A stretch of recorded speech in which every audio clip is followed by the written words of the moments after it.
की। सबसे पहले तो मेरे परम पूज्य प्रातः वंदनीय भगवत स्वरूप मेरे गुरुदेव के श्री चरणों में मेरा साष्टांग दंडवत प्रणाम। और इस भक्ति के प्रांगण में बैठे हुए सभी ग्रस्त और विरक्त पथिक के जो मार्ग के जो भी पथिक हैं, सभी के हृदय में विराजमान उस परम पिता परमात्मा को मेरी बहुत बहुत कोटि कोटि नमन। और देखो, वैसे तो गुरुजी को देख के वैसे ही मेरी सांसें फूल जाती हैं, सांस लेना मैं भूल जाती हूँ। इन बच्चों का कॉन्फिडेंस देख के जो बचा कुचा था वो भी टूट गया। और गुरुदेव को सुनने के बाद वैसे तो कुछ सुनना कहना बाकी रहता नहीं है, क्योंकि मैं तो इन्हीं को सुनती हूँ। और गुरुदेव को देखकर मुझे तो ऐसा लगता है कि जैसे अलग अलग बीमारियों के स्पेशलिस्ट होते हैं, जैसे जो हार्ट के मरीज को ठीक करता है उसको कार्डियोकोलॉजिस्ट, ब्रेन को ठीक करता है न्यूरोलॉजिस्ट, स्किन को ठीक करता है डर्मोलॉजिस्ट, मेंटली ठीक करता है साइकोलॉजिस्ट। तो जो मेरे सतगुरुदेव भगवान है ना, वो सत्संग के स्पेशलिस्ट है।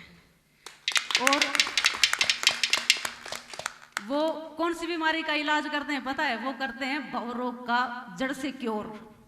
और उनका एक ही परहेज होता है, जैसे देसी दवाइयाँ के करड़े परहेज हो पर जड़ते मिटाने की गारंटी लिया करें। न्यू गुरु जी एक परहेज बतावे हैं। कौन सा परहेज? कुसंग से परहेज करना है।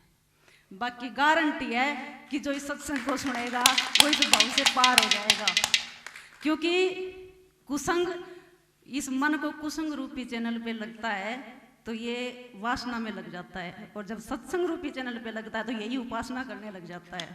तो ये और एक और साथ साथ थोड़ी सी कहते हैं कि जैसे भोजन है वो भोजन को बढ़ाने वाला, और ज़्यादा परहेज नहीं है, बस सुनते रहो। वो गुरुजी कहते हैं ना, मतलब मैं तो क्या बताऊं कि इनके जो एग्जाम्पल भी होते हैं, जो उदाहरण भी होते हैं, वो भी मतलब ऐसे मजाक नहीं होता, वो भी स्पिरिचुअलिटी से जुड़े हुए होते हैं। और यही एक परिपक्व जैसे भक्ति की पहचान होती है कि जो उस लेवल पे पहुंच जाता है उसको हंसी मजाक का भी निम्न स्तर पसंद नहीं होता, उसको हंसी मजाक करने के लिए भी ब्रांडेड चाहिए कुछ। तो इनके जो इस example is also associated with spirituality. और क्या cult fan following, oh my God, मतलब क्या बच्चे, क्या बूढ़े, क्या मतलब लेडीज, क्या जेंट्स, सच में God bless you, touch wood.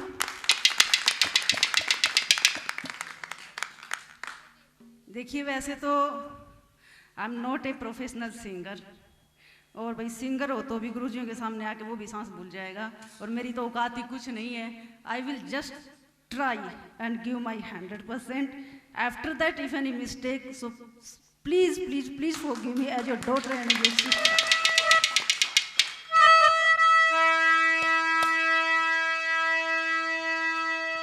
कोशिश करती हूँ, गलती हो जाए तो माफ करना, क्योंकि मैं पहले बता चुकी हूँ सांस भूल रही हूँ। और भाई एक रिक्वेस्ट इन म्यूजिशियन से है, जिससे कली उठने वाली हूँ वो ही धुन बजेगी, वरना भूल जाएंगी, मैं पहले डर रही हूँ।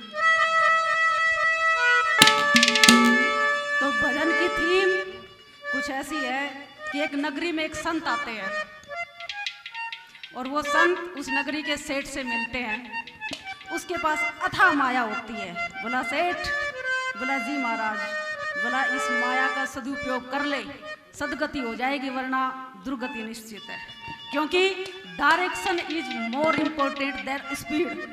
यदि दिशा सही है तो स्पीड धीमी भी चलेगी तो रहेगी ठीक, अदरवाइज स्पीड तेज भी है और दिशा गलत है तो विनाश जल्दी हो जाएगा, इतना ही तो है। बोला मैं आपकी आज्ञा जरूर मानूंगा। बोला सुन कान खोल के, जिसके पास 3 चीजों में से एक चीज भी होती है ना, उसके लिए थोड़ा कम भैया, उसके लिए फिसलन बढ़ जाती है। बोला कौन सी महाराज जी? पहले तो ये बताओ। बोला सबसे पहले है धन। जिसके पास धन है और शुद्ध बुद्धि नहीं है, जिसको धन का उपयोग करना नहीं आता, तो उसकी दुर्गति निश्चित है। वो धन है वो विनाश करवा देगा। बोला दूसरा है प्रतिभा। जिसके पास प्रतिभा है, जीवन में सतगुरु नहीं है, सत्संग का बोध नहीं है, तो वही प्रतिभा पतन का कारण बन जाएगी। क्यों? क्योंकि प्रतिभा से प्रतिष्ठा भी मिलेगी, पद भी मिलेगा, मान सम्मान भी मिलेगा, और गुरुदेव इस चीज को सर्टिफाइड भी करेंगे क्योंकि ये दुनियादारी में घूमते हैं, जिसमें प्रतिभा ज्यादा होती है, माया उसके सामने दो तरह के भोग ज्यादा फेंकती है, एक रसिंद्री के और एक जनेंद्री के। फरी मावा भगत करने वाले बहुत मिल जाएंगे, बोला जी प्रसाद करना करके जाइयो, जिसकी रसिंद्री काबू नहीं है उसकी जनेंद्री भी काबू नहीं होगी। बोला तीसरा और बता दो जी। बोला तीसरा है, बोला सौंदर्य। बोला कैसे? बोला मान लीजिए आप शरीर से बहुत आकर्षक हो, आप बहुत सुंदर हो, पर आपकी बुद्धि शुद्ध नहीं है, कोई आपको सही रास्ता दिखाने वाला नहीं है, जिसको इस बात का पता ही नहीं है कि बोला कर अभ्यास तू राम के गुणगान का, वरना दिल्ला ना उठे सुथरी शान का। इस सुंदर शरीर को भजन का साधन ही नहीं बनाया तो ये व्यर्थ है। और तो सारे काम जो हम करा हम जानवर भी करते ही हैं। मैं वैसे पहले ही कह चुकी हूँ, बताने के लिए कुछ छोड़ा ही नहीं, गुरुजी ने सब कुछ बता ही तो रखा है पहले। तो बोला तेरे पास एक चीज है धन, और इसका तू सदावर्त खोल दे। बोला ठीक है। बोला खोल लेगा? बोला हाँ बिल्कुल। बोला सच्ची श्रद्धा से? बोला बिल्कुल। संत कह के चले गए, सदावर्त लगाने गुरुजी की जो शुरू कर दिए। अब महाराज जियों का, बाकी मेरे गुरुदेव ऐसे नहीं है। अब साल भर के बाद परीक्षा लेने की इच्छा हुई, वो आए, उन्होंने देखा, पूछा गांव वालियों से, बोला कि भाई कैसा चल रहा है? बोला बढ़िया चल रहा है। उन्होंने सोचा मैं खुद चल के देखता हूँ। रात हो गई थी, भंडारा बंद हो गया था। उसने जाके अलग जगह, सेठ यदि वो संतवर्ती से भिक्षा मांगते तो वो पहचान जाते। उन्होंने साधारण व्यक्तित्व के लिए जैसे ही मतलब भिक्षा मांगी कि सेठ मैं भूखा हूँ, 2 रोटी चाहिए। अब सेठ ने सोचा कि दिन भर इनके के दाड़े भूख तो ये रात ने भी नहीं पड़न देंगे, खून खा लिया इनने। नहीं आए? बोला आप चल जाएगा, कह मैं जानदा ही नहीं बाहर। थोड़ी देर में फिर बोला सेठ 2 रोटी चाहिए, कोई भूखा खड़ा है तेरे दरवाजे पे। अब वो बगा कर जाई, साढ़ा का टाइम था, बगा कर जाई, 6 में बजा, और जैसे ही गेट खोला वही बाबा जी सामने खड़े। अब देख कर एकदम वो तो शोक हो गया। बोला महाराज जी आप आठ? बोला मैंने तेरे को ये कहा था कि ऐसे सदावर्त लगाने हैं तेरे को। बोला मैं समझा नहीं, क्या कहना चाहते हो? बोला मैं ये कहना चाहती हूँ ये दोगलापन ठीक नहीं है। दिन में लोगों को दिखाने के लिए, अपने आप को धर्मात्मा कमाने के लिए भंडारे लगाता है, और रात को कोई भूखा आ जाता है तो तू उसके माथे थोड़ी डालता है कि मेरे पास भोजन नहीं है। तू अपने आप को अंधता समझने लगा, तेरे अंदर ज्ञान जागृत हो चुका। सुन मैं तेरे को एक बात बताता हूँ कैसे।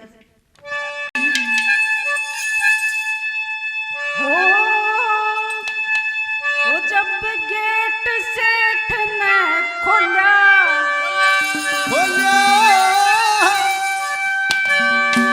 जट बाबा जी ने बोला,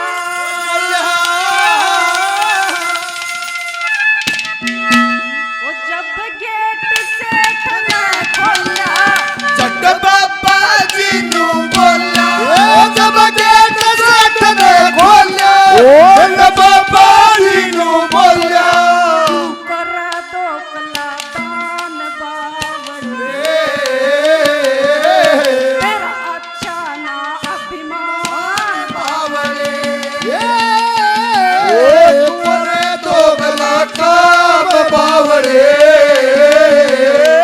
तेरा अच्छा ना अभिमान बावड़े।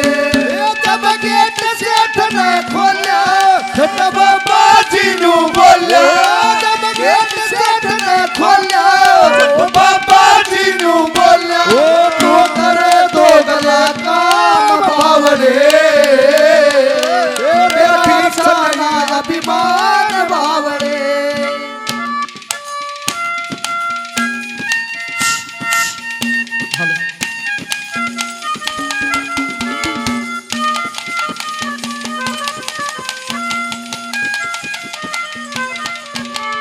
उस मालिक ने दे राखी धन माया तेरे बतेरी, तेरा से मौका पुन कर दे चोखा, जिंदगी थोड़ी तेरी, मौका पुन करने ना क्या जिंदगी तेरी थोड़ी। जब दुनिया पे जावेगा पुन तेरे काम आवेगा, ये जब दुनिया ते जावेगा पुन तेरे काम आवेगा, तेरा जुग जुग रहे बखान बावड़े,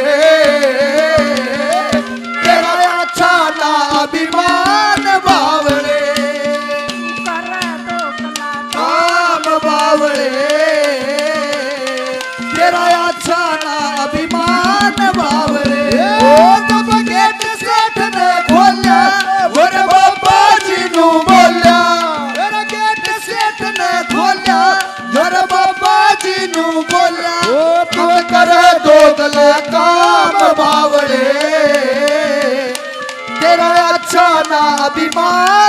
बावड़े ओ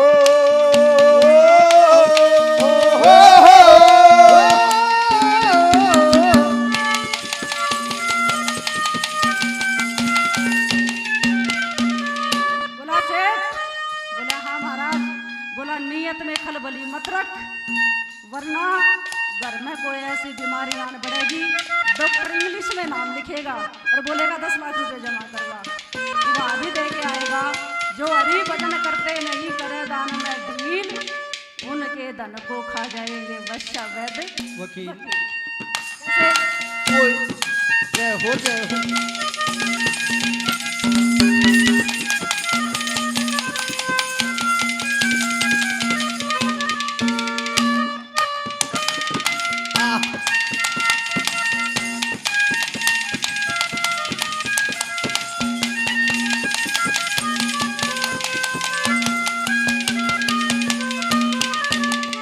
दान करण की ठान लई तो सच्चा दानी हो जा, फिर दिन देखना रात बावड़े गंगा में जो डूबिया। ये दिन देखना रात बावड़े गंगा में जो बोझा फिर दिन देखना रात बावड़े गंगा में जो बोझा नानी ते राखिए माड़ी अड़ जागा भाग अनाड़ी। नानी ते राखिए माड़ी जागा भाग गाड़ी वो देखा सब भगवान। मान बावड़े तेरा अच्छा ना अभिमान बावड़े मत करे दोगले काम बावड़े तेरा अच्छा ना अभिमान बावड़े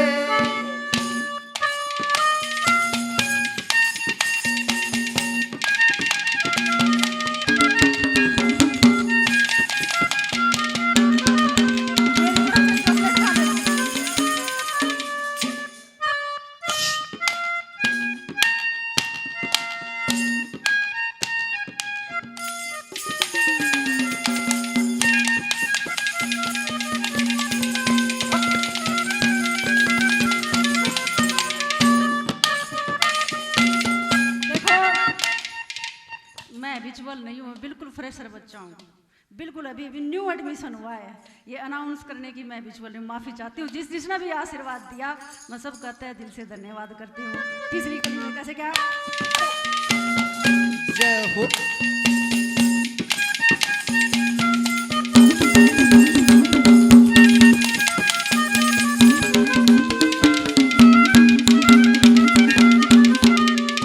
सच्ची श्रद्धा को ना लोग दिखावा दान कमावे, फिर एक टेम तू बन जा रतन पछे क्यों अरड़ावे। फिर एक टेम तू बन जा तनी, जय क्यों फिर एक टेम तू बन जा। येर पछे मैं सबकी भूख मिटाता, मन समझे सब अन्नदाता। सबकी भूख मिटाता मन समझे सब अन्नदाता तेरा जाग लिया अभिमान बावड़े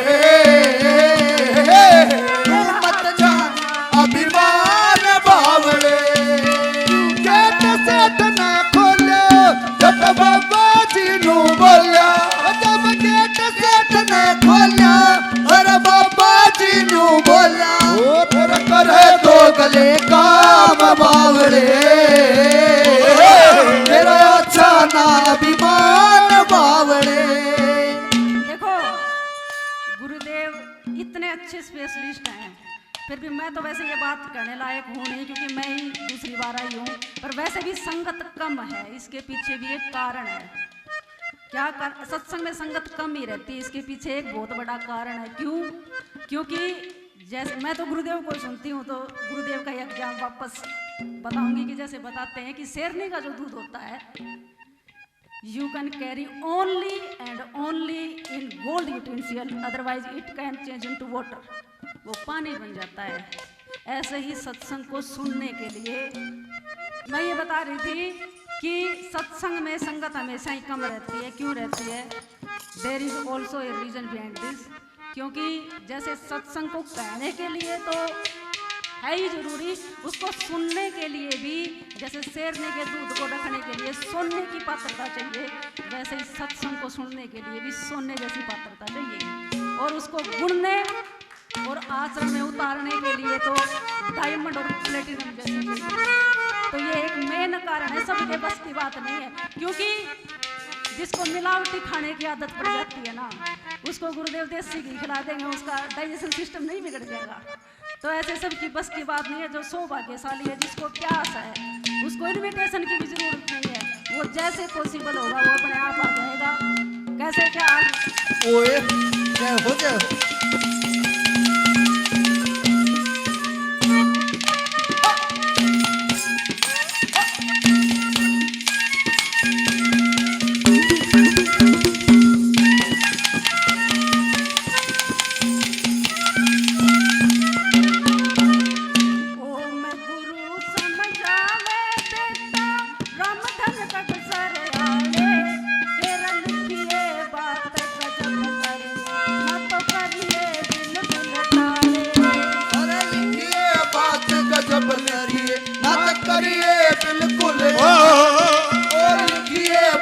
गजब करिए ना करिए बिल्कुल टाले। ना बनिए अकल का अंधा, ना करिए गंदा धंधा। ना बनिए अकल का अंधा, ना करिए सस्ता धंधा। तेरी अलग तेरी अलग तेरी अलग रहे पहचान बावड़े। तू मत जा कर अभिमान बावड़े। गले काम बावड़े, अच्छा ना अभिमान बावड़े।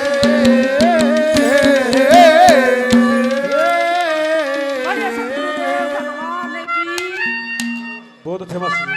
इतना धैर्य पूर्वक सुना, क्योंकि सुनना बड़ा धैर्य का काम है। गाना तो मेरे को बिल्कुल नहीं आता, लेकिन मेरे को ये पता था कि श्रोता कमाल के बैठे हैं यहाँ पर, वो तर्ज नहीं देखेंगे, वो सिर्फ शब्द देखेंगे कि अच्छे हैं कि बुरे हैं। इसलिए, और मैंने गुरुजी की रचना इसलिए नहीं गाई कि पहली बार मैं गलत नहीं गाना चाहती थी। तो बहुत बहुत धन्यवाद आप सभी का। हरिओम।